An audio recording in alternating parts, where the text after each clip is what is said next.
ઉમરગામ તાલુકામાં વિવિધ વિસ્તારોમાં આરસીસી રોડ અને ડામર રસ્તાઓની વહીવટી મંજૂરી મળતા ધારાસભ્ય રમણભાઈ પાટકરના હસ્તે વિધિવત ખાતમુહૂર્ત કરવામાં આવ્યું હતું।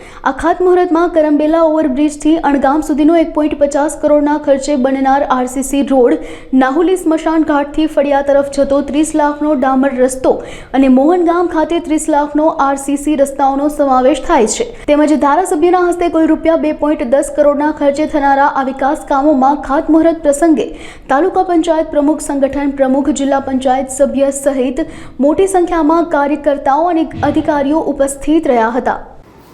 ઉમરગામ તાલુકામાં ભારતીય જનતા પાર્ટી દ્વારા આપેલા પ્રજા કોલમાં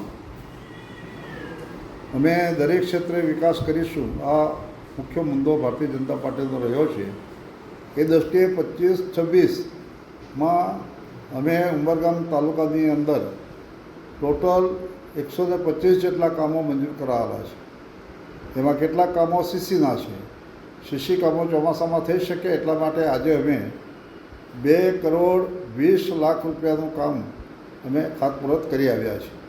જેમાં કરંબેલાથી નદી સુધી, દારોટા નદી સુધીનો સીસી રોડ અમે 1 કિલોમીટરને 1.5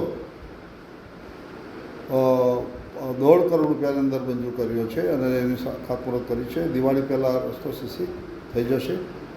ત્યારબાદ અમારા ઇકલારા સ્મશાન ભૂમિ ટેકરી ફળિયા રસ્તો એનું પુરાણ કરીને 30 લાખ રૂપિયાનો એ કર્યો છે। નદી તળેટીનો રસ્તો છે અને એ પણ ખૂબ જ મહત્ત્વનો રસ્તો છે। એક ફળિયું છે, ટેકરી ફળિયું, એને નીકળવા માટે કોઈ બીજો રસ્તો નથી, એટલે અમે બ્રિજના નદીના કિનારે કિનારે રસ્તો બનાવીને આપીએ છીએ। અને ત્રીજો રસ્તો છે તે અણગામ અને મોહનગામની અંદર તળાવ પાસે એક 2 ગલીઓ છે, એ રહી ગઈ હતી ભૂતકાળની અંદર। તે ગલીની અંદર પણ સીસી રોડ 3 મીટરનો પહોળો અને 400 મીટર લંબાઈનો અમે બનાવી આપીએ છીએ। એટલે આ બધું જોતાં અમારા 3 સ્લેબો છે।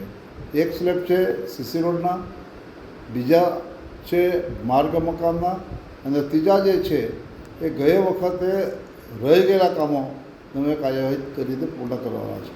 પણ અમે ચોક્કસ આશા રાખીએ છીએ કે વિકાસ એ અમારો પ્રથમ મુદ્દો રહ્યો છે અને પ્રથમ મુદ્દાના અંદર કોઈ પણ પ્રજાને ઉમરગામ તાલુકાના મતક્ષેત્રની અંદર એ ડુંગરા, ચણોદ કે અમારું ઉમરગામ તાલુકાના અન્ય જારીસ વિસ્તાર જે આવતા છે એ વિસ્તારોને કોઈ જાતની મુશ્કેલી ન રહે એની તકેદારી રાખીને અમે કામ કરીશું અને લોકો એ બાબતે ખુશ છે। આભાર।